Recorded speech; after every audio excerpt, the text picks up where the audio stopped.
क्या ये सीन आप सबको याद है जहाँ पे स्कैम वेब सीरीज में मार्केट क्रैश हो जाता है और हर्षद मेहता और साथ में कई सारे लोगों के पैसे या इन्वेस्टमेंट इक्विटी मार्केट या स्टॉक मार्केट में स्टक हो जाते हैं, फंस जाते हैं। अभी एज्यूम करो कि आपने मार्केट में इन्वेस्टमेंट किया हुआ है और मार्केट क्रैश हो जाता है या फिर डाउन हो जाता है, तो आपने अपने इन्वेस्टमेंट पे रिस्क को कैसे मैनेज किया हुआ है। क्योंकि रिस्क से इश्क तो काफ़ी कर लेते हैं, लेकिन उस रिस्क को मैनेज करना भी काफ़ी ज़रूरी होता है। नमस्कार दोस्तों, मेरा नाम है हितेश और आज के इस वीडियो में हम इसी टॉपिक पे बात करने वाले हैं कि कैसे आप अपने रिस्क को कम करें और इन्वेस्टमेंट पे रिटर्न अच्छे से अच्छा पा सकें। तो चलिए आगे बढ़ते हैं और बात करते हैं इसी इन्वेस्टमेंट स्ट्रेटेजी के बारे में। लेकिन आगे बढ़ने से पहले इस चैनल को सब्सक्राइब जरूर कर दीजिएगा, क्योंकि यहाँ पे मिलने वाला है आपको फाइनेंस, इन्वेस्टमेंट, बिजनेस और मार्केटिंग रिलेटेड ऑल वीडियोस जो कोई ना कोई वैल्यू आपकी लाइफ में ज़रूर ऐड करेगा और आपकी लाइफ को अपग्रेड करता रहेगा। तो सब्सक्राइब ज़रूर कर दीजिएगा। देखिए, जब भी हमारे पास इन्वेस्टमेंट और पैसों की बात आती है तो हम बहुत ज़्यादा सोचते हैं। और क्या सोचते हैं? तो हम यही सोचते हैं कि कहाँ से हमारे इन्वेस्टमेंट का रिटर्न सबसे ज़्यादा मिले, कहाँ हमारा पैसा डबल हो रहा है, कहाँ हमें उससे ज़्यादा मुनाफा मिल रहा है। लेकिन उसी सोच के चलते हम एक गलती और कर बैठते हैं कि हमारे रिस्क की कैलकुलेशन हम नहीं करते। हम अपना रिस्क इन्वेस्टमेंट पे बढ़ा लेते हैं। आप लोगों ने एक कहावत ज़रूर सुनी होगी कि हमें सारे आम एक टोकरी में नहीं रखने चाहिए। तो वही इन्वेस्टमेंट स्ट्रेटेजी हम यहाँ पे भी देखेंगे कि हमें अगर इन्वेस्टमेंट करना है, हमारे पैसों को इन्वेस्ट करना है, तो हमें कोई एक जगह पे इन्वेस्टमेंट नहीं करना है, हमें उस इन्वेस्टमेंट को डाइवर्सिफिकेशन करना है। इसे कहेंगे इन्वेस्टमेंट डाइवर्सिफिकेशन स्ट्रेटेजी। लेकिन अभी आगे हमें डाइवर्सिफिकेशन कैसे करना है उसे एक एग्जाम्पल लेके समझेंगे। अभी एग्जाम्पल लेना है कि सपोज आपके पास 10 लाख रुपए हैं। ये सपोज कर रहा है आपके पास 10 लाख रुपए है, तो आप सपोज ज़्यादा भी कर सकते हैं, 10 करोड़, 1 करोड़ या कम भी कर सकते हैं। आपके हिसाब से आपको सपोज करना है। तो अभी हम एग्जांपल लेकर चलते हैं कि सपोज आपके पास 10 लाख रुपए हैं। 10 लाख को आपको ऐसे इन्वेस्टमेंट करना है कि जैसे उसका आपका रिटर्न भी मिले अच्छे से अच्छा और रिस्क भी आपका कम रहे। अभी उस 10 लाख में से या फिर आपका कोई भी एक्स अमाउंट है, उसका 50% हम इक्विटी में इन्वेस्ट कर सकते हैं। लेकिन उसको भी हमें 3 पार्ट में डिवाइड करना है।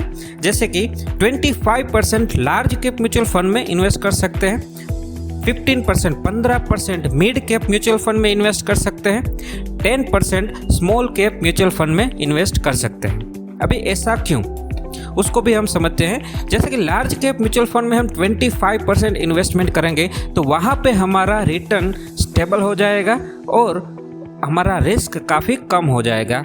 क्योंकि लार्ज कैप म्यूचुअल फंड जो है वो ज़्यादातर ब्लू चिप कंपनीज जो रहती है, जो बड़ी कंपनीज रहती है लार्ज कैप में, वहाँ पे इन्वेस्टमेंट करती है। तो वहाँ पे हमारा मार्केट में रिस्क काफ़ी कम हो जाएगा। और अभी मिड कैप म्यूचुअल फंड्स में हमारा रिस्क थोड़ा मॉडरेट हो जाता है, लेकिन हमारा ग्रोथ पोटेंशियल वहाँ पे हाई रहता है। Return comparatively to large cap mutual funds उसका हमें थोड़ा ज़्यादा मिलता है और रिस्क हमारा मॉडरेट हो जाता है मिड कैप म्यूचुअल फंड्स में। और स्मॉल कैप म्यूचुअल फंड जहाँ पे हमारा रिस्क हाई रहेगा, उसकी वजह से हम 10% स्मॉल कैप म्यूचुअल फंड में इन्वेस्ट करेंगे और वहाँ पे रिस्क के साथ साथ हमारा ग्रोथ पोटेंशियल भी हाई रहेगा। तो ये हो गया हमारा 50% इक्विटी में इन्वेस्टमेंट और बाकी बचा हम रिस्क को मैनेज करने के लिए 30% हम डेट में इन्वेस्ट करेंगे।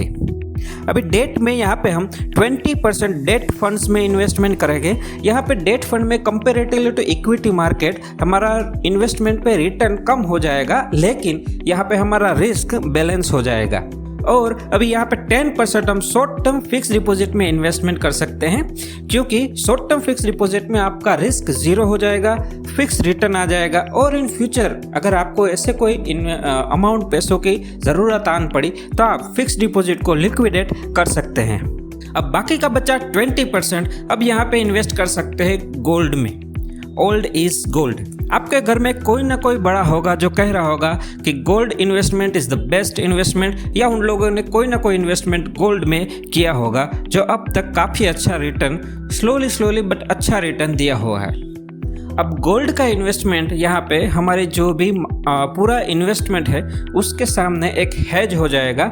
मार्केट वोलेटिलिटी या इकोनॉमिक इन्फ्लेशन के सामने गोल्ड इन्वेस्टमेंट हमारा एक हेज पोजीशन, हमारा एक रिस्क बैलेंस हो जाएगा।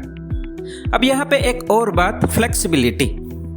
ये जो पूरा कैलकुलेशन इन्वेस्टमेंट का किया है वो आपको अपनी इन्वेस्टमेंट प्रोफाइल के हिसाब से इवेल्युएट करना रहेगा, जैसे कि आपका रिस्क एपेटाइट कितना है और आपको इन्वेस्टमेंट कितने ड्यूरेशन के लिए करना है। तो उसके हिसाब के आपको ये कैलकुलेशन का थोड़ा फ्लेक्सिबिलिटी आपको कैलकुलेट कंसिडर करना रहेगा।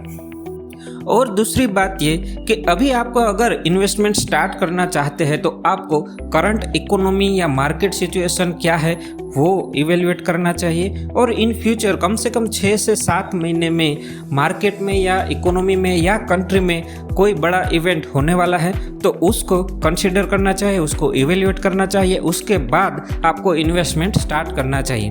फॉर एग्जांपल जैसे कि अभी नेक्स्ट कुछ महीनों में नेशनल इलेक्शंस आने वाले हैं तो उसका मार्केट में, इक्विटी मार्केट में या कंट्री में कोई ना कोई इम्पैक्ट जरूर आने वाला है। तो उसके हिसाब से आपको इन्वेस्टमेंट कंसिडर करके आगे चलना चाहिए। आशा रखता हूँ कि आपको ये वीडियो ज़रूर पसंद आया होगा और आगे और कई वीडियोस आने वाले हैं, तो चैनल को सब्सक्राइब करना ना भूलिएगा और लाइक और शेयर ज़रूर कर दीजिएगा। Thank you for subscribe, like and share videos.